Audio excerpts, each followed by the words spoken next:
Welcome back to the Style Masterclass podcast. This week, I want to talk to you about two of my favorite things, being a creative and a writer, and style, because there's this fun little marriage between the two that we have to talk about. As I always like to tell my students, there's this Venn diagram, and in the middle is where the cool shit lives. So, when I was writing the morning coffee newsletter for this week, I was talking about my experience writing my first novel and sending out my first query letter. And if you don't know anything about what I'm talking about, you have to sign up for the newsletter so you don't miss out on anything. So go to drewsketan.com/newsletter. You can sign up for morning coffee. It's amazing. I digress. So, one of the fun things I was talking about is I had built up in my head how difficult writing a query letter was going to be. And I had made it a thing. And I had worked for years to write this novel for it all to be in this big moment, sending out this query letter. So dramatic, y'all. And it reminded me of when I took the bar exam. And, everything's leading up to this 3 day exam. Everything's leading up to those 3 days, that big moment. And I will be honest, I think sometimes the way we talk about a thing makes it bigger than the actual experience of the thing, which was absolutely my experience of the bar exam. Was it hard? Yes. Was it that hard? Kind of. In some ways, no. In some ways, yes. It depends. And to be totally honest, I finished the bar exam on day three a little early and was so worried that I had done something wrong and forgotten something and circled the building 3 times before I finally convinced myself, love, you got to go home. It's turned in. You couldn't even get it back now if you wanted. Let's go. We've done all we can do here. Now, how does this apply to style and where the hell am I going with this? Well, what I want to offer is that oftentimes what we miss out on is that to actually get good at a thing means we have to be in continual experimentation with the thing. Whether that be writing, whether it being a lawyer, whether it being a doctor, most of what we do, even as high achievers who are very successful at a lot of things, is we practice a lot of things. We experiment with a lot of things. It's an ongoing, continued practice of trying something, sometimes failing at it, sometimes succeeding, reflecting on what worked and what didn't work, and then doing it again. And it's absolutely true of style. I think sometimes we see stylish people, and that's what we perceive them to be, right? We perceive someone as being stylish. We call them stylish because of something we're seeing or some way of their being that we're picking up on. And it doesn't happen just by osmosis. Oftentimes, what you're seeing is continued experimentation. They try clothing in new and interesting ways. They try new textures and different patterns, and they find the Venn diagram so they can look at where the cool shit lives. They try on different proportions just to see, did this work? Did this not work? For every Instagram reel you see, every TikTok that's about 30 seconds, you're missing the hours of work happening in the background. You're missing all the shots and the B-roll that you didn't see. You're missing all the experiments because we often don't talk about the ongoing continued experimentation, the creativity, the failures. We want to share the highlight reel and the successes, and that's okay. That's natural human nature. But part of my job as your coach for this particular moment, and as the person you happen to be listening to, is to let you know that there's a lot going on behind the scenes that you didn't see. Even fashion shows, when you see these models wearing these beautiful garments, there are fitting sessions, multiple fitting sessions where they tweak a garment, they move it here, they move it there, they move it there. Ah, okay, I think that's good enough for now. Over and over and over and over again. Any writer will tell you that there's a paragraph, sometimes a sentence that they work on over and over and over again. There's a particular sentence in my book. I promise you, that is not the first iteration. You're probably seeing the 20th iteration because I want it to be, there's just like a certain feeling I want to evoke, and it's there, and then it's not there, and then it's there, and then continued experimentation. So I want to break this down in 3 steps though, because I think sometimes, okay, well and good, continued experimentation. What does that look like practically? Like philosophically, okay, we're all on board, blah, blah, blah. What do we do practically? So I think the first thing is to be really careful of all the inputs you have around the thing. the inputs that you have with regard to style, whatever your creative endeavor is. Be very careful of anyone who says something is extremely easy and not to worry about it because it might be easy for them and difficult for you. Someone might be overselling the ease of something. And then also be leery of the people who oversell how hard something was. The fish was this big. Well, it might have been more like this big. Maybe this big. Just because something was really hard for someone doesn't necessarily mean it's going to be hard or difficult for you. That doesn't mean anything about them. That doesn't mean anything about you. But this over and under aggrandizing of things, I just be really leery of it. If you want to dress more stylishly as how you perceive style to be, whatever reflects outwardly in terms of your thoughts and feelings and how do you want to show up in the world, I really, really want to caution you. Don't let everything look so easy and then there's no way you could do it. And don't let everything be so hard that there's no way you could do it. You got to try for yourself. I sent out a query letter just to see, well, how hard is it? The mechanics of it weren't actually that difficult. Now, the emotional stuff, I will work on that. But the mechanics of it, not so bad. The first time I wore a gown, yeah, there was a lot of hype. It was like this big moment. You're wearing this pretty dress, and it was very expensive. Da, da, da, da, da, all the things surrounding it. And the mechanics of it were no different than wearing an inexpensive dress. I had the right undergarments, I put a dress on, and I went to the thing. So we do this to ourselves constantly as humans. It's just such a human thing to do. So I just want you to quiet the noise around you.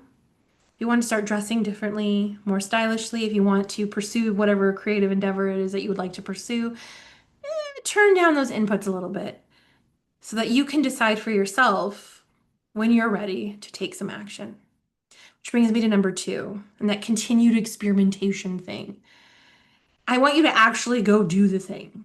Try on multiple outfits, make a mess, do the B-roll, have your own montage. This didn't work, this doesn't feel good, this didn't work, that didn't feel good. Haha, maybe 1% might be worth taking out on the town. Write a paragraph, delete a paragraph, write a paragraph, work a paragraph, write a paragraph, change that sentence, move that here, over and over again. Because we won't know until you try. I won't know how difficult or easy something is for you until you try it. I won't know how painful and emotional something is for you until you try it. I can't coach you in advance on how you may or may not feel until you feel the feels. And then I've got some tips on how you can manage feeling the feels. But my friend, we have to try. Some of you have had, better wardrobe, better clothing, better outfit, more stylish, makeover. I would like a makeover on your to-do list in some form or fashion for a while. And it just keeps falling by the wayside because there's this idea that it's going to be so fill in the blank. But we won't know what it's going to be like for you until you actually try it. And then we can manage whatever comes up for you because you are a tough cookie. Chances are you've done things that are absolutely harder than that. You've totally got this. And that's not to underplay it. That's just to sort of normalize what you might experience. And continued experimentation doesn't mean that you absolutely work outside of your norm, that we're doing things that are so obviously not your norm. I would say play within the parameters in which you're used to. If you don't normally wear makeup, start with some chapstick that has some tint to it, right? If you don't normally get dressed up, quote unquote, then let's try one item that feels more dressed up, quote unquote. If you're used to dressing to the nines and casual wear is not usually your jam, I actually have some clients who are used to wearing suits and being sort of on all the time. That when I'm like, okay, what's your casual wardrobe? They're like, so I don't have one. I have janky tees and things that sort of kind of fit and are old sweatpants. I'm like, oh, there's our work. So whatever that up level looks like for you, it's going to be different for every single one of you, which is why sometimes when I get like, well, do you have an example of that?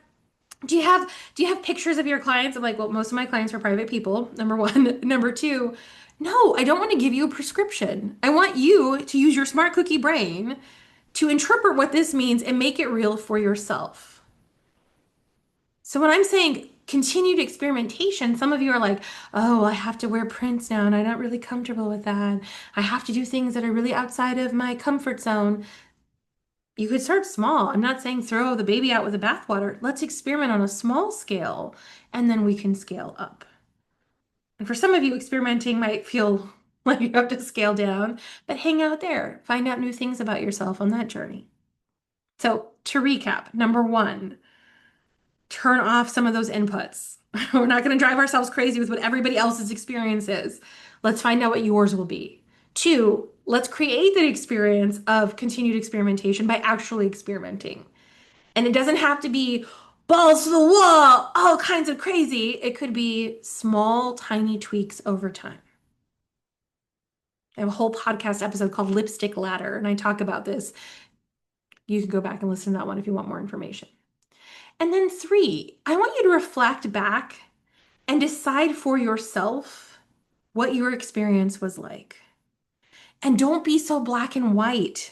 Don't, it was good, it was bad. It was positive, it was negative. Chances are, if we really think back to most of our experiences in life, there were good moments. There were moments that didn't feel so good as we experienced them. It's kind of a mixed bag. But you're better able to decide for yourself if you reflect and actually ask yourself that question. Take the time to decide for yourself. Okay, was continued experimentation with clothes that bad? Was the mechanics of trying on and off clothes that bad? Well, some of you have hot flashes and run hot. It may not be so great an experience. So you got to plan for that next time. For some of you, you're like, I made a mountain out of a molehill. I actually found one outfit that I think might be wearable, and I found some stuff that no longer fits me. It's got to go. Like, it's going to be a mixed bag, but it's worthwhile because you're going to learn so much about yourself in the process. Through the process of writing, I will tell you, rewriting sentences over and over again, continued experimentation with language has taught me a lot about myself. My willingness to try something hard, my willingness to continue to tweak something, my willingness to be kind to myself when my inner critic wants to take over.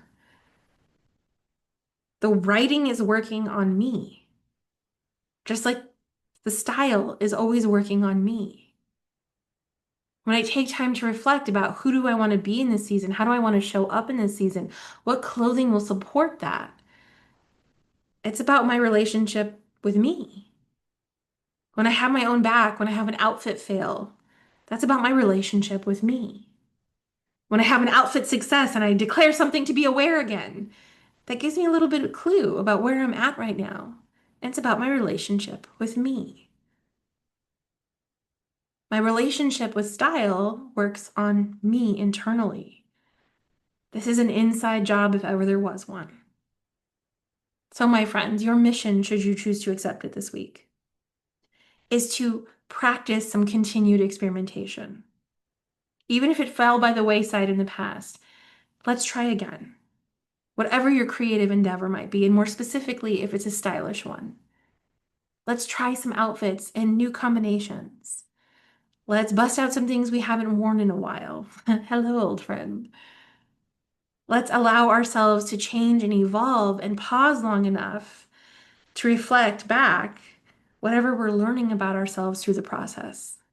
Because that really is the point of all of this stuff. Let me know how it goes, and I will see you on the other side.